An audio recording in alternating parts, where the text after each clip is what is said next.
তালের ভাপা পুলি পিঠে বানাবো। দেখুন তালটা প্রথমে আমি খুব ভালো করে মানে বার করে নিয়ে এটাকে ফুটিয়ে রেখেছি। এবার এখানে একটা কড়াই বসিয়েছি। কড়াই এখান থেকে কিছুটা তালের মাড়ি দিয়ে দেবো।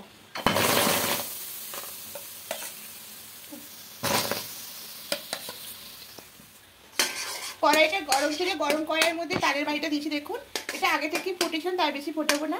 এবার এখানে কিছুটা পরিমাণ মতো চিনি দিয়ে দেবো। এবার চিনি দিয়ে খুব ভালো করে এটাকে আরো মিশিয়ে নেব।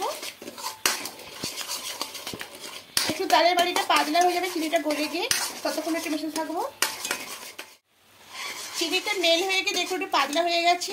আর আমি যখন তালের মাড়িটা আগে ফুটিয়ে নিয়েছিলাম তখন আমি অল্প লবণ দিয়েছিলাম, তার জন্য এখন আর লবণ দেবো না। এবার এর মধ্যে আমি অল্প অল্প করে চালের গুঁড়ি দেব।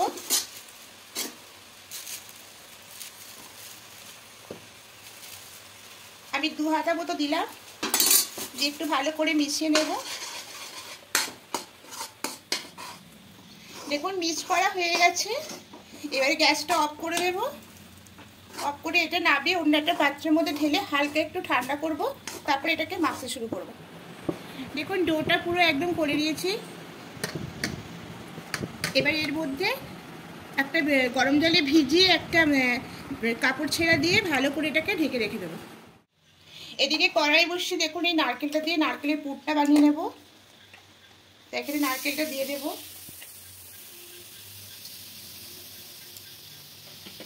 দিয়ে একটু হালকা করে প্রথমে একটু নারকেলটাকে একটু ভেজে নেব। নারকেলটা হালকা একটু ভেজে নিয়েছি খোলাতে। এবার এখানে চিনি দিয়ে দেবো।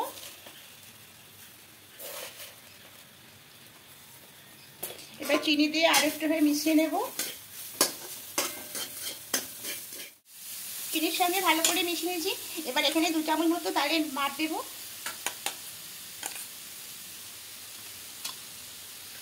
খুব ভালো করে মিশিয়ে নেব।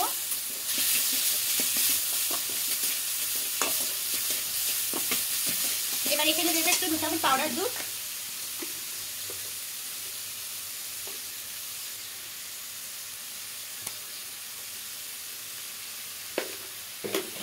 এবার সবগুলো একসঙ্গে মিশিয়ে দেবো।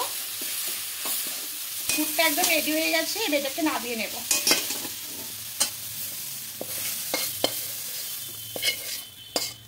এবার নামিয়ে নিয়ে একটু ঠান্ডা করে নেব। এবার এখান থেকে একটু করে নিয়ে নেবো, লেচি কেটে নেব। আমি প্রথমে একটা করে দেখাচ্ছি। এইভাবে গোল করে নেব। এবার বাটির মতো শেপ করে নেব।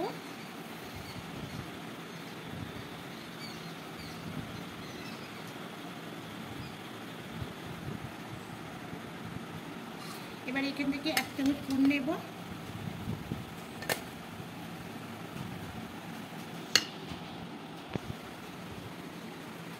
এবার মুখটা এঁটে নেব।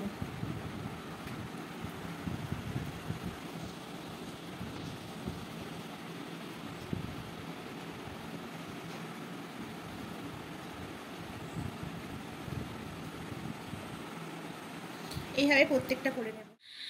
পাকা তালের পুলি পিঠেগুলো একদম দেখুন তৈরি করে নিয়েছি, সবগুলো হয়ে গেছে। এবার এখানে একটা এরকম মানে ফুটো করে বাটি নিতে হবে। তা আমি এই বাটিতে বেশিরভাগ পুলিগুলো করি। এবার একটু তেল মাখিয়ে নেব। এবার এখানে পিঠেগুলো দিয়ে দেবো।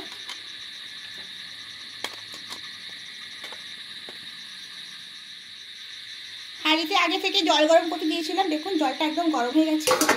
এবার এখানে আমি পিঠের হাঁড়িটা বসিয়ে দেবো জায়গাটা। এবার এর মধ্যে সাজিয়ে নেব।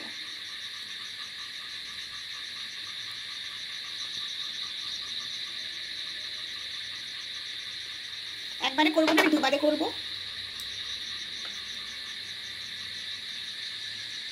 এবার এর উপর দিয়ে একটু থালা চাপা দেবো, দিয়ে একটা ভারী জিনিস উপরে দিয়ে দেবো। নামিয়ে নেব।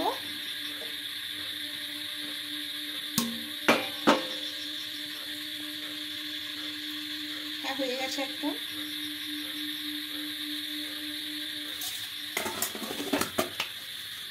একটু মধ্যে সব হয়ে গেছে, বাকিগুলো এইভাবে করে নেব।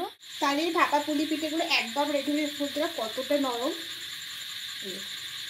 তা আমি একটা ভেঙে দেখাচ্ছি। দেখুন কত সুন্দর পুরো একদম ঠাসা। তা এরকম পিঠে খেতে সত্যি খুব ভালো লাগে। তো আমি তালের ভাপা পিঠে বানালাম আজকে।